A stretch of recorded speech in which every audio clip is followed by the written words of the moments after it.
I gotta say, inflation, it's crushing drivers, and it makes me wonder, is the gig economy about to collapse?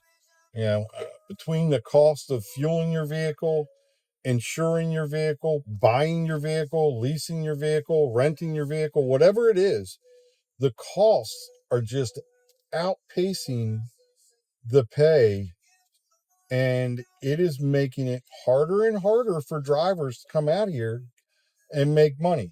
Yes, you can still come out here and make money. Don't get me wrong. I have a lot of days where I come out here and I do $300 a day, 280 a day, and these are middle of the week days. These aren't always Fridays or Saturdays, okay? These are Tuesdays, Mondays, whatever. You can still come out here and make money. But with the way things are going, like recently I watched a YouTube channel, and I'm trying to remember what one it was, but they were talking about, and this all had to do with what's going on over in the Gulf right now. And the guy was talking about how, with the blockade, once the oil that has already made it past the blockade is gone, you're going to see a drastic increase in diesel price and gasoline. And he was talking about gas going to $8, $9 a gallon. And I mean, that's just, who in the who in the world could afford to do Uber or Lyft if gas is at $8, $9 a gallon? That's insane. I don't know about you, but I think I'd have to really curtail how much I was out here driving. And I don't know what Uber or Lyft would do. They would, and this, what they did before with giving you an extra 50 cents here, 50 cents there, there's no way that that would cut it. I mean, if gas is $8, $9 a gallon, I really think that, it would crush not only drivers, but I think it would crush Uber and Lyft and DoorDash and things like that, because how in the world are drivers going to be able to come out here and perform a service for people when there's no doubt in my mind it would absolutely cost them more to drive than what they would be paid? Unless Uber, Lyft, and Grubhub and all these other gig job companies were to change how they paid people and really give them more money, I don't see how to. There's no way people could drive with those prices. I mean, we're at $4.60, $4.40 a gallon right now in Maryland, and it's hard. I mean, it really is hard. So I don't know what these companies, and see, here's what the problem that they're faced with is, let's say Uber, Lyft, whoever, let's say they start paying us a little bit more money to help absorb that cost and make it easier on drivers. The minute that they stop doing it, drivers are going to be like, hey, wait a minute, you could afford to do it then. What has changed? Just because gas prices may have come down a little bit, what's changed? Why are you taking it away? We need that money. And that's what I think they're afraid of happening. They're afraid of that because drivers might say, hey, I'm not going back out on the road for that kind of money. And let's be honest, they could pay more and they just choose not to, so that they can, increase their profits, which is, I mean, I understand that's their job as a company, but also their job as a company is, and I'm using this term loosely, is to take care of their employees. And even though we're contractors, you know, they still need to think about us like we're employees. They still need to keep us happy, because at the end of the day, if they upset all of us at once or do something that makes it very difficult for all of us to drive, they don't have anything. And let's be honest,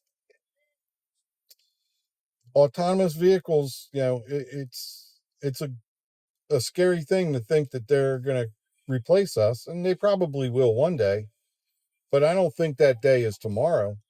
So Uber and Lyft would have to be real careful about how they treat drivers. The problem is drivers that we have now is there are a lot of drivers out there that will drive for very, very little money. And because of that, it has allowed these gig companies to pay their contractors pennies on the dollar of what they should be paying their contractors. And, I don't know about the rest of you. I turn down a lot of rides every day. I don't consider myself a cherry picker. Maybe I am. Maybe I'm just not like a hardcore cherry picker. I don't know. I do try to pick the best rides, and I'm not afraid to decline a ride that is more than obviously a waste of my time. But somebody's out there taking these rides. Somebody is doing it, because Uber and Lyft continue to send them out to drivers, and they wouldn't be doing it if that was the case.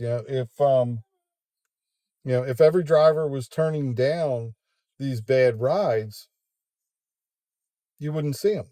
You know, the algorithm would quickly learn that it is a waste of time and hurts the business model if everybody is declining them. So somebody is taking them, and I think a lot more drivers than I believe or anybody else believes is taking them, and it keeps our pay low.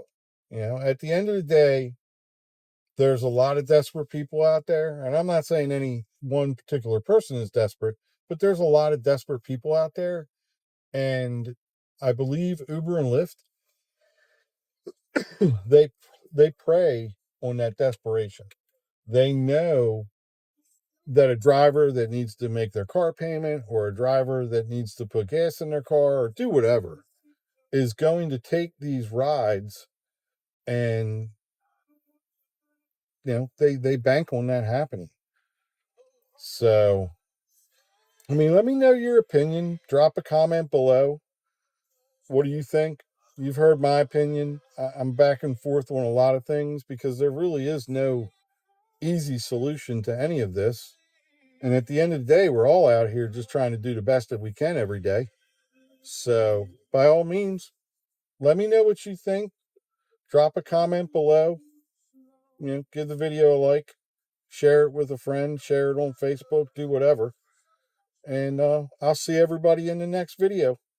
Everybody have a great day, and thank you so much for watching.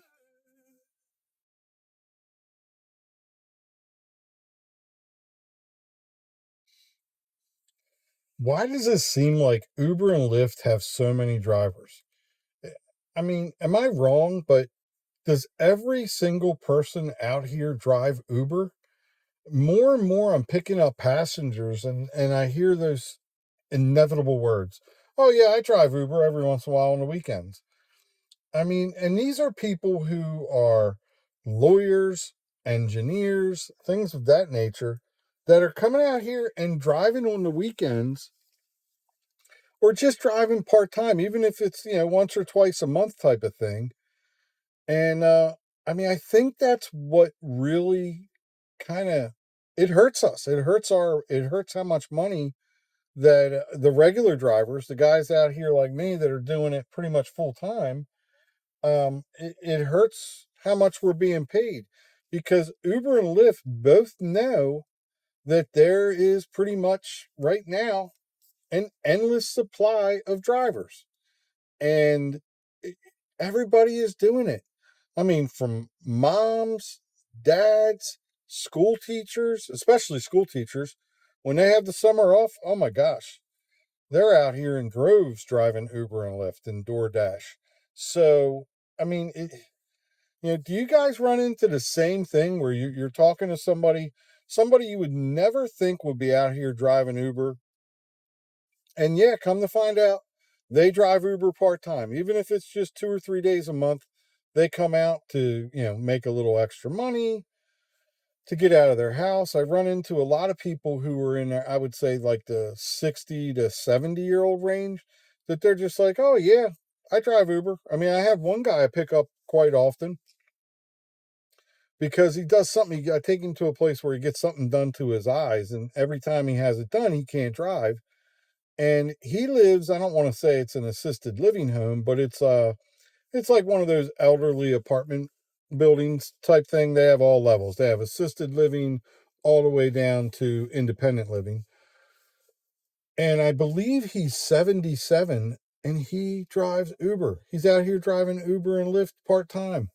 So he does it on Sunday morning. Every Sunday morning he's out there, and then maybe 1 or 2 days during the week. But I just think to myself, holy cow, does every single person on this planet drive Uber? It's kind of ridiculous how many drivers they have. And at the same time, you look at Uber and Lyft, and all they want to do is replace their drivers with the autonomous vehicles. It makes no sense. They literally have an army of drivers that are willing to drive at, let's face it, very low rates. And they're out here trying to replace them with autonomous vehicles. It makes absolutely no sense whatsoever. I mean, if I had a company, if I owned a company where people were willing to come out and drive basically for free until they get a ride, okay, you're out here parked somewhere sitting or driving to a location that you want to drive in. Uber doesn't pay you to have the app on, Lyft doesn't pay you to have the app on. So you kind of wait until you get a ride request and then you either accept it or reject it. And, all that time you're sitting out here for free. If they put autonomous vehicles on the road, that car is empty. It's costing them money. Okay. It's costing them money. So, I cannot be the only driver who is noticing that there are a lot of drivers out here. And it just seems like every single person, you know, drives Uber in some way, shape, or fashion, or has driven Uber and Lyft, or is planning on driving Uber and Lyft. That's another thing. I get a lot of passengers in the car, and they're always like, "Hey, how hard is it to become an Uber driver?" Well, not very hard at all, evidently, because there's a lot of us out here. Drop a comment. Let me know what you think.